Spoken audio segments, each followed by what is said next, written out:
ಮಾರ್ಗದಲ್ಲಿ ನಿನ್ನನ್ನ ಕಂಡೆ. ಸೌಂದರ್ಯಾತಿಶಯವಾದಂತ ರೂಪವನ್ನ ಹೊಂದಿದವರು. ಹಾಗಾಗಿ ಪರಮ ಸುಂದರಿ ಅಂತ ಕರೆದಿ. ತಪ್ಪಿಲ್ಲ. ನಿನ್ನನ್ನ ಕಂಡಾಗ ಪರಿಚಯ ಕೇಳಬೇಕೆನ್ನುವಂತ ಆಸೆ ಮೂಡ್ತಾ ಉಂಟು. ಅಪರಿಚಿತರು ಪರಸ್ಪರ ಪರಿಚಯ ಮಾಡಿಕೊಂಡ್ರೆ ಆಕ್ಷೇಪ ಅಲ್ಲ ತಾನೇ? ಹಾಗಾಗಿ ಕೇಳ್ತಾ ಇದ್ದೇನೆ, ನೀನ್ ಯಾರು? ಹಡೆದ ಪಡೆದ ಮಾತಾಪಿತರು ಯಾರು? ಇಲ್ಲಿಯವರೆಗೆ ಬರುವವರ ಕಾರಣವೇನು? ಸುಂದರವಾದಂತ ಈ ರೂಪಕ್ಕೊಪ್ಪುವಂತ ಹೆಸರೇನು? ಎಲ್ಲ ವಿಚಾರವನ್ನು ಹೇಳಿದ್ರೆ ಹೇಳುವ ಪರಿಚಯ ಬೇಕಾ?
ಬಹಳ ಸಂತೋಷ ಸ್ವಾಮಿ.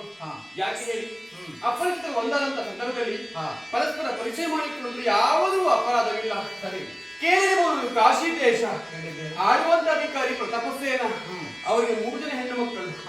ಅಂಬಿಕೆ ಅಂಬಾಲಿಕೆ ಇರುವುದಾಗಿ, ಅದರಲ್ಲಿ ಹಿರಿಯವರು ಜ್ಯೇಷ್ಠರು ಇರಿಸಿಕೊಂಡಂತಹ ನಾನೇ ಅಂಬೆ ಇದ್ದೇನೆ ಹೇಳಿದ್ರಲ್ಲ. ನಾನೇ ನನ್ನ ಪರಿಚಯನ ಕೇಳಬೇಕು ಮುಂದಾಗಬಹುದು. ತಾವೇನಂತ ನಂಗೆ ಅರ್ಥ ಆಗಲಿಲ್ಲ. ನನ್ನ ವಿಚಾರ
ಸೌಂದರ್ಯಾತಿಶಯವಾದಂತ ರೂಪವನ್ನ ಕಂಡಾಗ ನಾನು ಮನದಲ್ಲಿ ತೀರ್ಮಾನ ಮಾಡಿದ್ದು ಹೀಗೆ, ಮದುವೆ ಆಗುತ್ತಿದ್ದರೆ ನಿನ್ನನ್ನೇ ಮದುವೆ ಆಗಬೇಕು ಎನ್ನುವ ಹಾಗೆ ನಿನ್ನಲ್ಲಿ ಅಭಿಪ್ರಾಯವನ್ನು ತಿಳಿದುಕೊಂಡು ನಾನು ಮುಂದುವರಿಯುವುದು ಸೂಕ್ತ ಎನ್ನುವ ಹಾಗೆ ನಾನು ತೀರ್ಮಾನ ಮಾಡಿದವು. ಹಾಗಾಗಿ ಕೇಳ್ತಾ ಇದ್ದೆ, ಮದುವೆಯಾಗುವವರ ಅಭಿಪ್ರಾಯ ಮದುವೆ ಆಗುವುದರಲ್ಲಿ ಯಾವ ಆಕ್ಷೇಪವೂ ಇಲ್ಲ. ಯಾಕೆ ಹೇಳಿ, ನಾನು ಈಗಾಗ ನಿಮ್ಮ ರೂಪದೇಶಕ್ಕೆ ಮರಳಾಗಿದ್ದೇನೆ. ಆದ್ರೆ ಏನು ಮಾಡೋಣ ಹೇಳಿ, ನಾಳೆ ಅಂತ ಹೇಳಿದ್ರೆ ನಮ್ಮ ಕಾಶಿ ದೇಶದ ಸ್ವಯಂವರವನ್ನು ಏರ್ಪಡಿಸಿದ್ದಾರೆ. ಪರಾಕ್ರಮೇ ಪಣ ಎನ್ನುವುದಾಗಿ, ಯಾರಾತ ಗೆಲ್ತಾನೋ ದಾರಿ ದಿಕ್ಪಾಲಕರನ್ನ 3 ಹೆಣ್ಣು ಮಕ್ಕಳನ್ನು ಕೊಟ್ಟು ಮದುವೆ ಮಾಡುವುದೆನ್ನುವುದಾಗಿ ನೀವು ಬಂದು ಧರ್ಮಿಷರನ್ನ ಗೆಲ್ಲಬೇಕು ಸ್ವಾಮಿ.